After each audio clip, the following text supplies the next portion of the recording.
أنا أقول بيننا وبينكم السلف، بيننا وبينكم الكتب. Alhamdulillahi Rabbil Alamin, wassalatu wassalamu ala afdalil mursalin amma ba'd. La majorité d'entre vous, je pense, connaissez l'intelligence artificielle qui peut être très utile si elle est utilisée correctement. Comme l'a dit le Cheikh Sulaiman Ar-Ruhayli Hafidhahullah, qui a cité comme exemple le fait que l'étudiant en sciences, s'il souhaite faire une conférence, peut l'utiliser pour l'aider à l'organiser et à la diviser en plusieurs parties. Donc cette application est bénéfique, que ce soit dans les choses mondaines ou d'ordre religieux, mais à condition de vérifier les informations qu'il te donne. Quelqu'un pourrait se dire, à quoi sert donc de l'utiliser si on doit tout vérifier? Eh bien, ça sert à te faire gagner un temps précieux. Exemple, tu as un long texte en arabe auquel tu souhaites rajouter les harakat.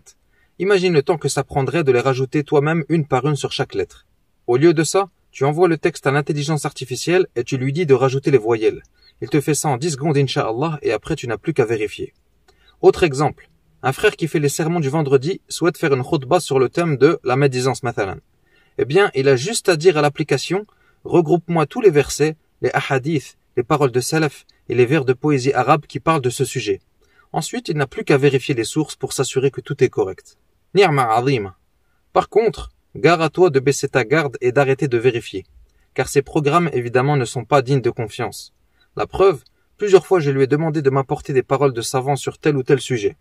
Et à plusieurs reprises, ce kadhab m'a répondu, le cheikh Foulan, dans tel livre, a dit ceci-cela à ce sujet, en mettant carrément les guillemets au début et à la fin de la parole comme si c'était du mot à mot. Sauf qu'après vérification, je ne trouve pas la parole en question.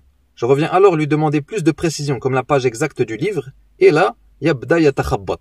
Il commence à s'embrouiller et à dire qu'en vérité le cheikh a fait seulement allusion à ce sujet dans un autre livre. Et au final, il finit par s'excuser de s'être emmêlé les pinceaux. Donc, yakzib, il ment. Une autre fois, je lui ai envoyé la photo d'une page d'un livre PDF en lui demandant de m'en faire le tafrir, c'est-à-dire de me réécrire le texte de la photo afin que je puisse le copier-coller. Eh bien, il m'a échangé des versets du Coran présents dans le texte par d'autres versets qui n'ont rien à voir. Et même le cheikh Mohammed Hisham Tahiri, Hafidhahullah, raconte qu'une fois, il a demandé à l'intelligence artificielle pourquoi est-ce qu'Allah s'est qualifié d'Al-Wahhab dans Surat An-Nisa. Il dit, l'application s'est alors mis à philosopher alors que le nom Al-Wahhab n'est même pas présent dans Surat An-Nisa. Et également dans les traductions, le cheikh a dit qu'il a trouvé de nombreuses erreurs. Donc attention mes frères, barakallahu fikum, wa sallallahu wa sallam wa barak ala nabiyyina Muhammad wa ala alihi wa sahbihi ajma'in.